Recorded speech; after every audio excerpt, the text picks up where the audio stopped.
Council members: Friedman. Here. Manukian. Here. Najarian. Here. Weaver. Here. Mayor Quintero. Here.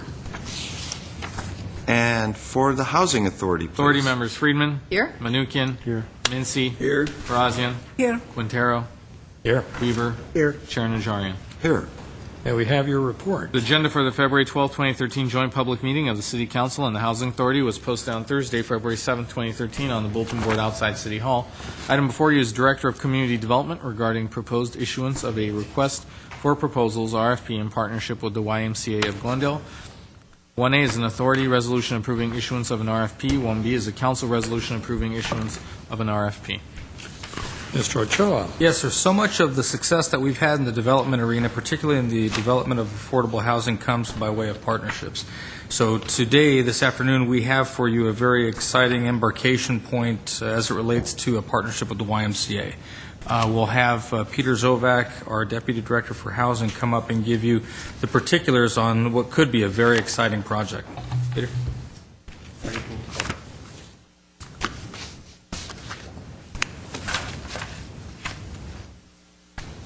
Yes, Mr. Mayor, Mr. Chair, members of the City Council and Housing Authority. Community Development staff is seeking City Council and Housing Authority authorization to issue an RFP, a request for proposals, in partnership with the YMCA of Glendale. The RFP calls for a residential development on the YMCA property, underutilized property, owned by the YMCA and adjacent their facility located at 140 North Louise Street. And we provided you copies of today's PowerPoint presentation at the dais there for you. And just to give you a little bit of background, at its meeting of May 15th, 2012, the Housing Authority considered an affordable housing proposal proposed by the YMCA of Glendale. The Housing Authority at that time elected not to pursue that particular proposal, but they did direct CD staff to begin working cooperatively with the YMCA with the goal of creating an RFP as a tool for the possible development of their property in the future. We have done that. Since that direction, we created what we're calling an RFP team of both YMCA board members as well as city staff. The YMCA board members include Steve Bullock, Georgia Science, Ara Kalfian, and Executive Director George Sakali. The city staff members represent Mike Fortney, Sharon Garrett, Eric Krause, Alan Loomis, Annette Vartanian, and myself, representing the Housing Division, Economic Development, Planning as it relates to zoning, Planning as it relates to urban design, Arts and Culture.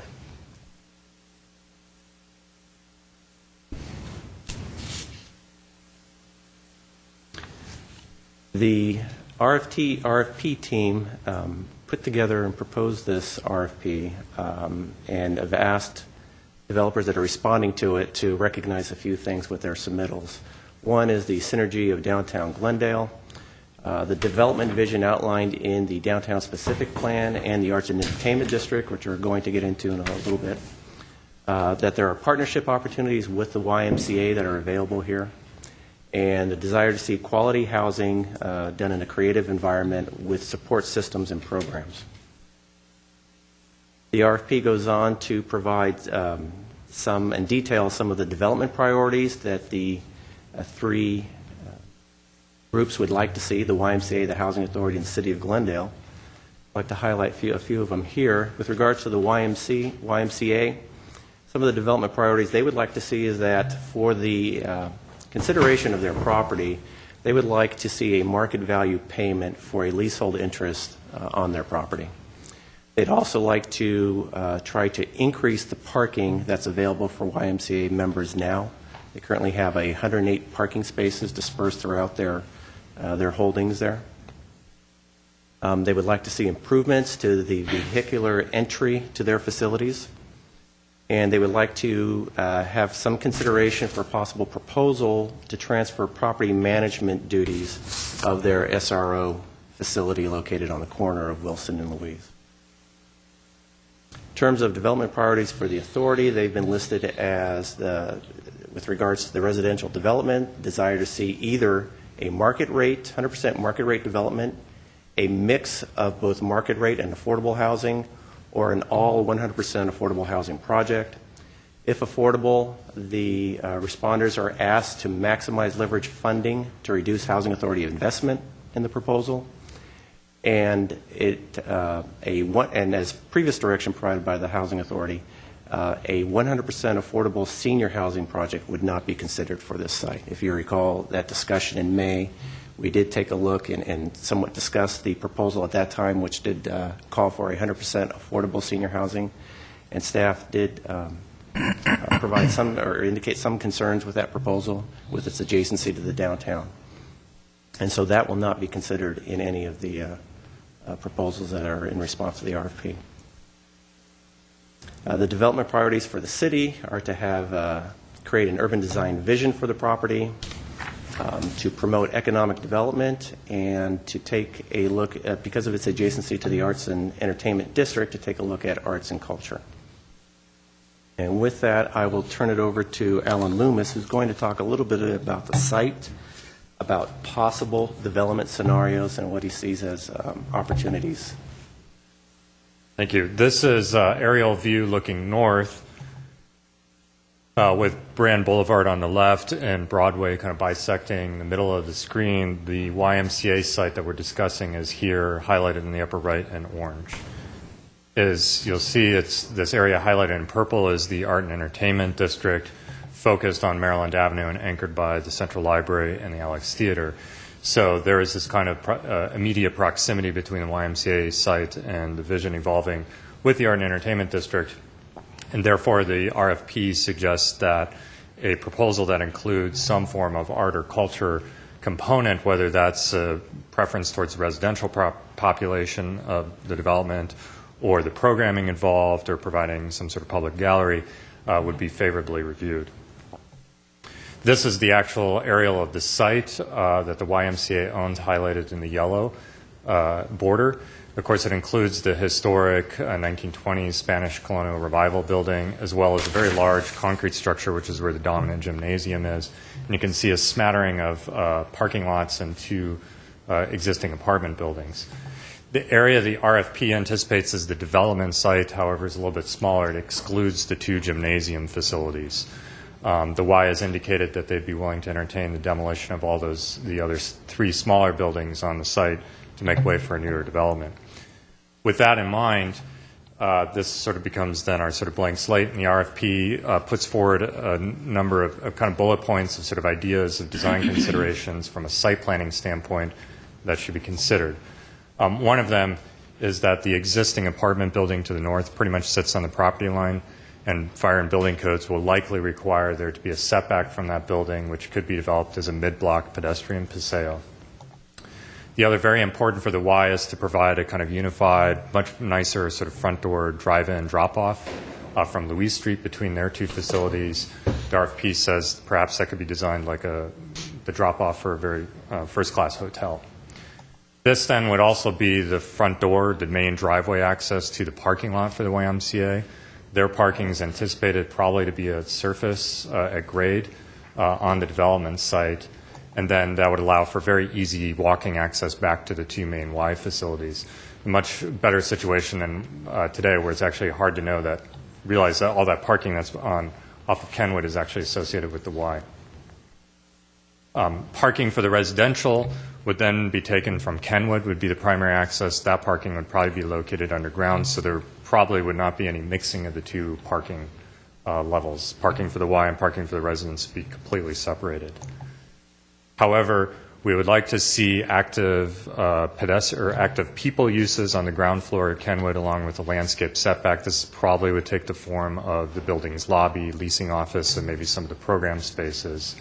Should there be an art component to the project, the space fronting the alley and kind of the backside of the post office, it might be a very desirable location for, say, a public gallery or some form of education classrooms.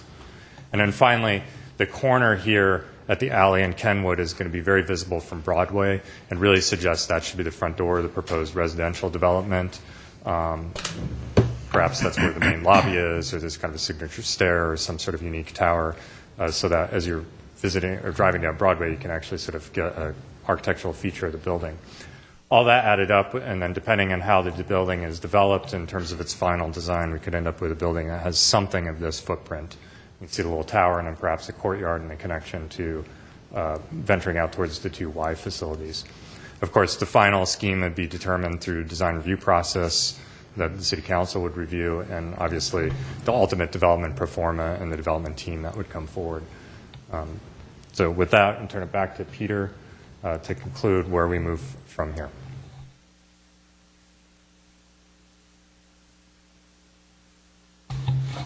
We anticipate evaluating, having the same RFP team that was created to issue the RFP evaluate responses. In our evaluation, we'll be looking at the development concept, the vision and usage being proposed by developers. We're looking at developer experience and qualifications, and then, of course, project economics, both for the Housing Authority and then how it works for the YMCA. So the RFP team will be balancing both of those desires there. In terms of timeline, we expect to, if authorized in today's meeting to issue, we expect to issue it on February 15th. We have scheduled a pre-submittal conference and site tour of the YMCA facilities for all developers that are interested on March 4th. We're asking that RFPs be returned back to the city by May 15th. And then hopefully over the summer and leading into August, the RFP team will be able to come back with a recommendation on the selection of a proposal. If it requires Housing Authority assistance in any way, then entering into an ENA and any type of contractual obligations that will be needed to enter into with the Y. We expect in August of 2014, as the project goes through its entitlement process, maybe to come back with an affordable housing agreement if affordable housing is a part of the proposal, and with construction and financing necessary, possibly a project completion sometime in 2016. In terms of marketing, we plan to use every means possible to market the RFP. We're going to be using digital media, Twitter, Facebook, the city's website, GTV6, any type of media, electronic media that developers would be able to access and have access to and see this RFP. We plan to provide notifications to all market rate and affordable housing developers in Glendale. So all of the projects that are being developed in and around the downtown, those developers would be receiving notices. All of our affordable housing developers will be receiving notices. If you recall, for about the last 10 years, we've intermittently sent out statements of interest for Housing Authority projects, affordable housing projects, and we have a growing list of respondents that have said, if there are any affordable housing development opportunities in the future, please let us know. That list is about 50, and we'd be sending out notices of the RFP to them. And then we will be mining professional organizations seeking to get a hold of their membership rosters who are developers, both market rate and affordable, and issuing the RFP to them as well. And then if there are any suggestions or others to issue to other development teams, we welcome that as well. And there's that. Questions? Mr. Najarian.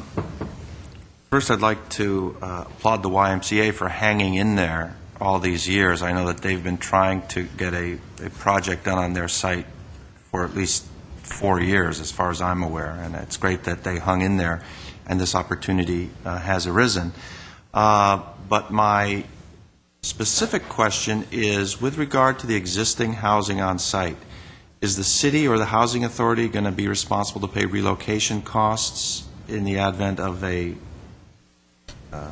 commencement of this project to wipe those existing buildings down? If it is affordable housing and there's Housing Authority participation, then yes, there will be relocation costs associated with those tenants that are living in those units now, and they all are occupied. And we've asked that developers incorporate that into their project economics. Okay. I mean, it's not a small expense that it's the right thing to do, but perhaps we can work on minimizing some of those expenses in terms of not, if someone were to move out, not releasing it immediately before, an impending demolition of the building and vacation of the units. So. Any other questions? Ms. Friedman? Well, it's more of a comment. So first, I would also like to thank the Y. I know this has been a difficult process for them, but I think that, I hope that in the end they'll get a really great project and it'll all have been worth it. I do support, obviously, something being built there, and the Y definitely needs to develop that land. My comment is about the Art and Entertainment District and the tie to this property. I appreciate staff's effort to tie that amenity together with this building. However, while I think that having something like an art gallery is good in general, and would be good because you're next to the Y, or part of the Y, and the Y's customers could use that gallery, in terms of the development itself, to me what's more important is not so much that we try to tie it together, because it's not going to be tied together with the Arts and Entertainment District. People aren't going to walk from the Arts and Entertainment District there, I think, to go to a gallery. I mean, they may.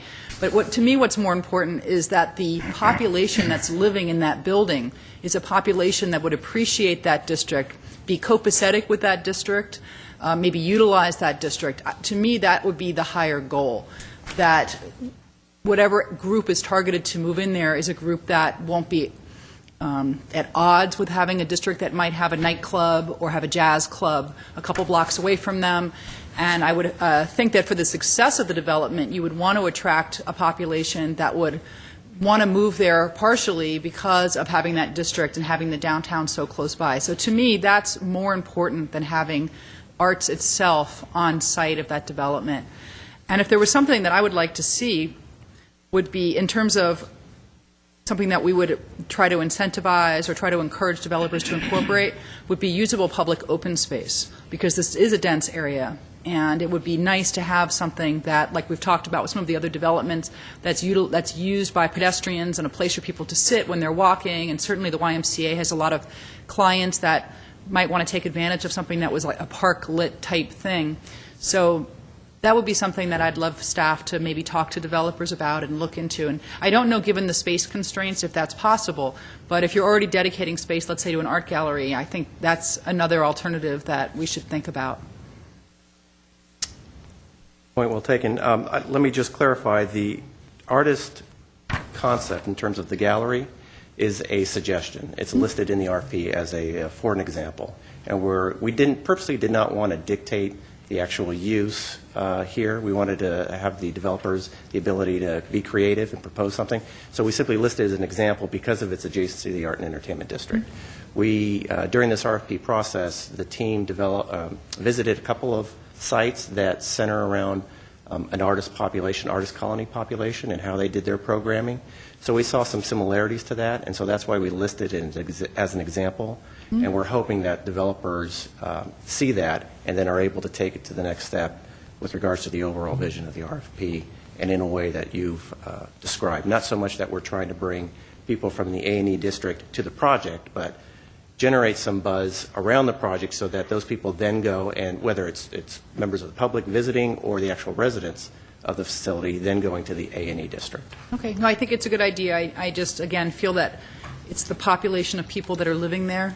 Right. That's sort of the most important to having a successful project that is adjacent to the Arts and Entertainment District. We agree. Mr. Manukian? Yes, what is the total cost of the project, and what is our contribution to the project? It is unknown. As I said, we are letting developers respond to the RFP. If it's a 100% market rate development, then there would be no project economic impact to the city, per se. If it's an affordable... Housing Authority has no contribution? Not necessarily. If it's 100% market rate. If there's an affordable component to it, then there would be some type of economic impact, and we would have to analyze the proposals to see whether or not the requested assistance is warranted. So we don't have any numbers as it relates to what kind of contributions the city's looking at, whether we have those funds. We do have some funding, and we will have additional funding by the time this project is ready to receive final approvals. We will have additional funding. We ran some economics, just taking some assumptions as to what we think developers might propose, and if it were affordable housing, in terms of ranges of possible assistance, trying to forecast what the affordable housing world might be in terms of financing out there a year from now, 6 months from now, 9 months from now. We have some projections, but they're only based on what we think developers may be interested in terms of unit density So we've purposely have not mentioned any type of numbers within the RFP, and we're waiting to. What kind of unit densities are we looking?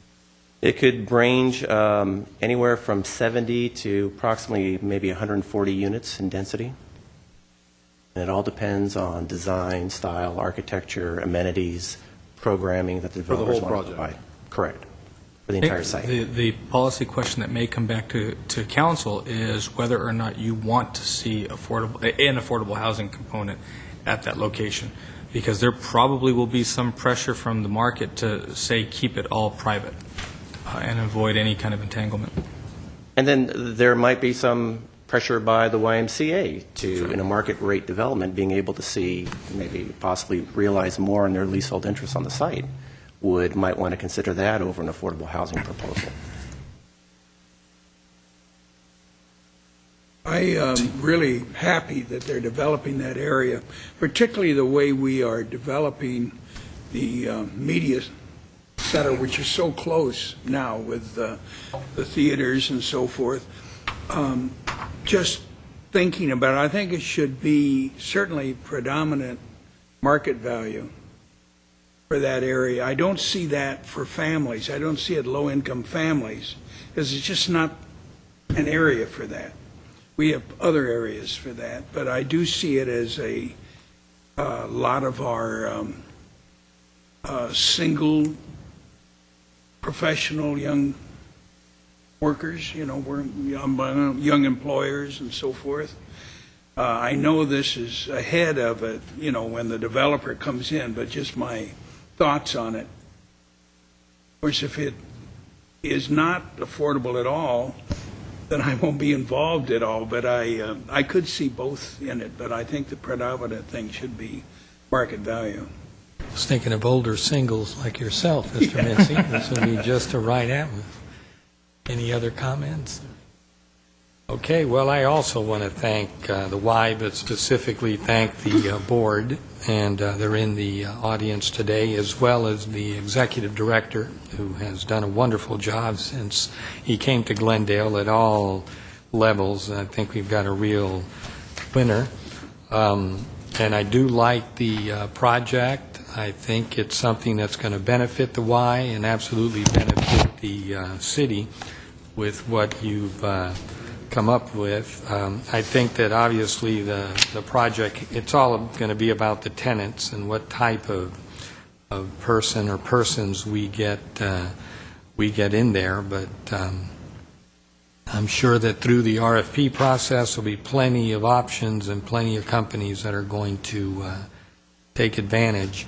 The street itself is beautiful. I mean, it's a wonderful place to live. Across the street, you've got this magnificent mid-century church, fairly wide street, yet you turn right around and you're at Maryland, you're at Brand. So I think it's a wonderful location. And then, of course, we've got the post office to the south, which is obviously in play. We have no idea what the federal government or the Postal Service specifically is going to do, but I can't imagine that that's going to continue to be a post office, quote, forever. I just don't think that's the case. So it's going to be a large parcel of land, and whatever goes in this site may lead to a different type of development there. That's a historical business, I believe, building. It's in the register and all, but there's a huge parking lot next to it, and it could be something creative that will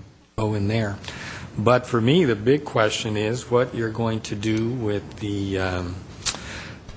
SRO, what you're going to do with the building that currently houses, for the most part, single men, and how a developer and how the Y is going to be able to work through those issues. It's a very old building, which in the past has actually used community development block grant funds to rehab, and so that's a big question mark. But that's why the board is here today, and that's why the executive director is working on this project, to see how we can also work with that type of person and with the building itself. But I'm very enthusiastic about it. I'm very happy that you all have come forward and work with the staff, and so I'm looking forward to something super positive for the members of the Y, that obviously some of the buildings need to be rehabbed and new things brought in. Parking alone is going to be a plus if we follow through with this project. So congratulations to the board and to the staff. I think it's a great idea. Do I have a motion? I'll move 1B for the, or A for the authority. There a second for 1A? Authority? Second. Roll call, please, for 1A. Authority members Friedman, Yes. Menuchyan, Yes. Incy, Yes. Brazilian, Yes. Quintero, Yes. Weaver, Aye. Chair Najarian. Yes. And we need a On motion B for the council. Second? Roll call. Council members Friedman, Yes. Menuchyan, Najarian, Yes. Weaver, Aye. Mayor Quintero. Yes. Move to adjourn for the Thank you very council much. Second. We are adjourned. or authority. You're adjourned. All right. We'll move to the council.